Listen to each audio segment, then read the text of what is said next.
She may be the darling of many progressive Democrats, but freshman Congresswoman Alexandria Ocasio-Cortez is taking enormous criticism from some in her own party and her own state for her role in Amazon's decision to cancel plans for a huge investment in New York. Here's correspondent Doug McElway. Democrats are often called the party of the big tent, but critics say Amazon's decision to bail on a new headquarters in Queens, New York has exposed the party's other reputation as a circular firing squad. Why in the world would you celebrate driving 25,000 jobs out of Long Island City? I mean, that is just ridiculous. Amazon said the average salary for those 25,000 new employees would have exceeded $150,000 per year, bringing in an estimated $27.5 billion in tax revenues over the next 25 years. A windfall, especially considering the state only had to give up $3 billion in tax incentives to entice Amazon. But the increasing leftward anti-business tilt of the party helped poison the deal. One Amazon executive told NBC, quote, "If you talk to Alexandria Ocasio-Cortez, it's never Amazon." What this is a celebration of is that everyday people in the community stood up and they wanted a say in what was happening in their own backyard. Polls found a majority of New Yorkers supported the deal, despite Amazon's non-union policy, even in this union-rich city. And see what basically we're left with now. The bombed-out cars in our neighborhood. This is not Shangri-La over here. We needed this over here. We needed this. More traditional Democratic politicians supported it too. Governor Andrew Cuomo fumed, quote, "A small group of politicians put their own narrow political interests above their community." We wanted to negotiate a better deal. We didn't want to see those on the left, those who are anti-capitalist, completely kill the deal. It's the latest fissure in a party which is smarting from the controversies of late-term abortion, blackface, and sexual harassment in Virginia, an embarrassing rollout of what some Democrats say is the overly ambitious Green New Deal, and accusations of anti-Semitism within its caucus. Those controversies are all boxes that President Trump may be checking for later use when his re-election campaign gears up. Brett? Doug, thank you. President Trump fighting back against critics during a fiery Rose Garden news conference where he officially declared a national emergency on the southern border. We're going to be signing today and registering national emergency. And it's a great thing to do because we have an invasion of drugs, invasion of gangs, invasion of people. And it's unacceptable. I could do the wall over a longer period of time. I didn't need to do this. But I'd rather do it much faster. And I don't have to do it for the election. I've already done a lot of wall for the election, 2020. And the only reason we're up here talking about this is because of the election. Chuck Schumer and Nancy Pelosi blasting the decision as a, quote, power grab. They're also signaling that Democrats are ready to fight it out in the courts. President Trump sarcastically responding to any potential legal challenges. We will have a national emergency, and we will then be sued, and they will sue us in the Ninth Circuit, even though it shouldn't be there, and we will possibly get a bad ruling, and then we'll get another bad ruling, and then we'll end up in the Supreme Court, and hopefully we'll get a fair shake, and we'll win in the Supreme Court. Okay, you've been talking about how this has been a civics lesson the last three. He's right. It's not just how the bill becomes a law, it's then how the bill goes to court. Yes. Yes. And he said it in such kind of a nice sing-songy way that even a child, and then this happens. Okay, so the thing that we have to remind everybody when you're listening to smug reporters, that when the caravans were here, it was a national emergency. At that time, America was being compared to Nazi Germany because we were separating, remember, we were separating families and putting children in cages. It was a horrifying humanitarian crisis. So you finally get the president to agree that this is an unacceptable situation and we should apply some solutions. And suddenly the Democrats are mocking it. Oh, it's no longer an emergency, even though we said that it was like Nazi Germany just months ago. So for the media and for the Democrats, the caravan is a national emergency until it's no longer visual. So what you're left with are adults trying to solve the underlying issue that led to this crisis, which is, I mean, think about this, whether it is terror or mass shootings, you don't just assume everything is fine when the attack is over. You go back and you figure out how do you prevent that. That's all that's going on right now. And to laugh at this and say it's not a humanitarian crisis, you were the same people screaming bloody murder. That it was. That it was. We actually have some sound from one of the exchanges with a reporter. You're going to want to talk about this. Pete, take a listen. What do you say to your critics who say that you are creating a national emergency, that you're concocting a national emergency here in order to get your wall? I asked the angel moms, what do you think? You think I'm creating something? Ask these incredible women who lost their daughters and their sons, okay? Because your question is a very political question. Because you have an agenda. No, you get one. You get one. Well, the second Just sit question down. Wait, sit down. Sit down.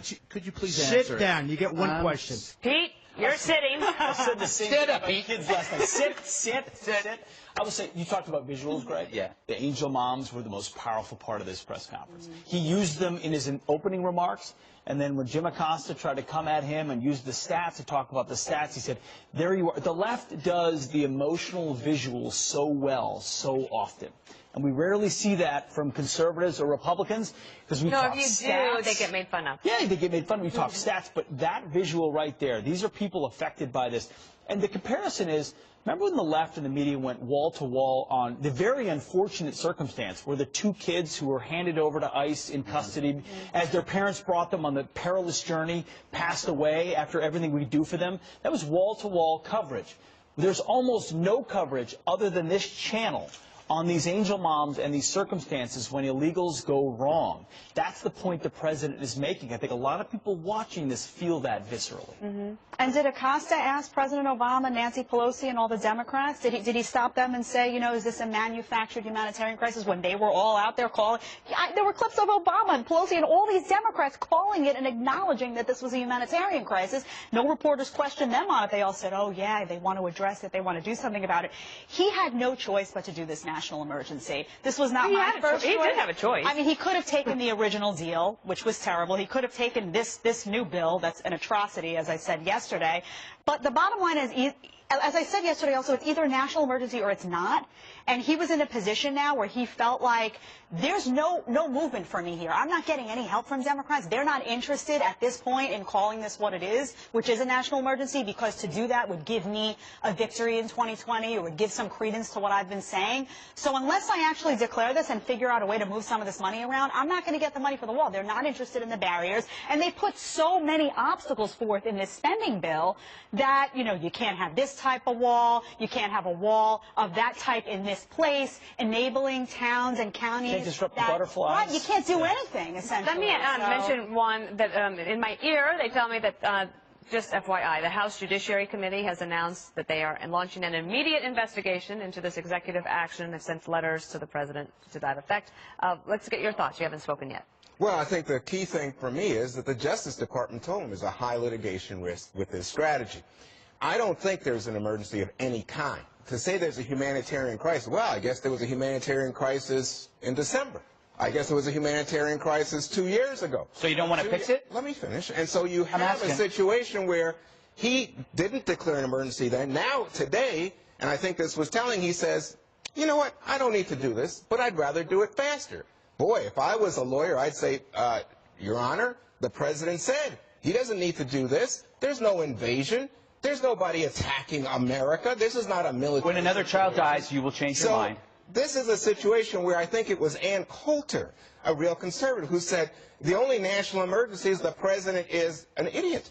And that was that. So now you agree with Ann Coulter. And so this is, but to me, you look at the idea of the national emergency, and what I see is that you guys are saying, well, maybe because you want to support the president. I can appreciate that. But I got to tell you something. The Wall Street Journal editorial page, National Review. I could even go on. The number of Republicans in the Senate, including Mitch McConnell, Senate Majority, who tried to get the president to say, don't do this because there's one day going to be President Alexandria Ocasio-Cortez, and boy, you don't want to give her this authority. But you know what? What's great now is I want to hear the Dems tell me that fentanyl is no longer a problem. Human trafficking is no longer a problem. Gang violence is no longer a problem. Sexual abuse is no longer a problem. The Dems are walking into a huge trap. It's already happening. You saw it with Beto. All down. Yeah, no, all you have to do. Can we play that? Yeah, sure. Watch this. If you could, would you take the wall down now? Here. Yes. Like you have a wall. Absolutely. Knock it down. I'd take the wall And down. do you think the city, if there's a referendum here in this city, that would pass? I do. It's cost us tens of billions of dollars to build and to maintain, and it has pushed migrants and asylum seekers and refugees to the most inhospitable, the most hostile stretches of the U.S.-Mexico border, ensuring their suffering and death. That'll come back. Well, no, okay, this is, we talked about this a couple of weeks ago, that if they believe something is immoral, shouldn't you remove the existing immorality? And that is the existing walls. So it's a trap that they've walked into, and now he says yes, and you know who else said yes? Kirsten Gillibrand. Is it Gillibrand or Gillibrand? Whatever. Anyway, the point is, now... Gillibrand, thank you.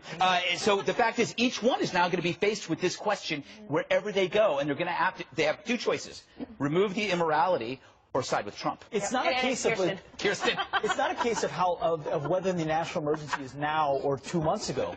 The president has said it's an emergency for that long.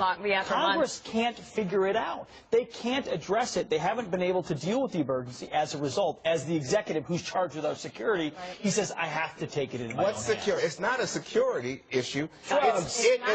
Trafficking. And there's drugs. They're lying about the stats on the board. Let's No, let me finish up here. You know, when the president says, oh, this is about drugs, most drugs come through legal ports of entry. When the president says it's about illegal immigration, guess what? Illegal immigration is down substantially, like radically, since 2000. Because of walls. Oh my, no, it's not because no of problems here. And you talk about walls. There are other ways. There's fencing, you have to run because I gotta go. But, you know, to me, it's like you don't want to hear it. Okay.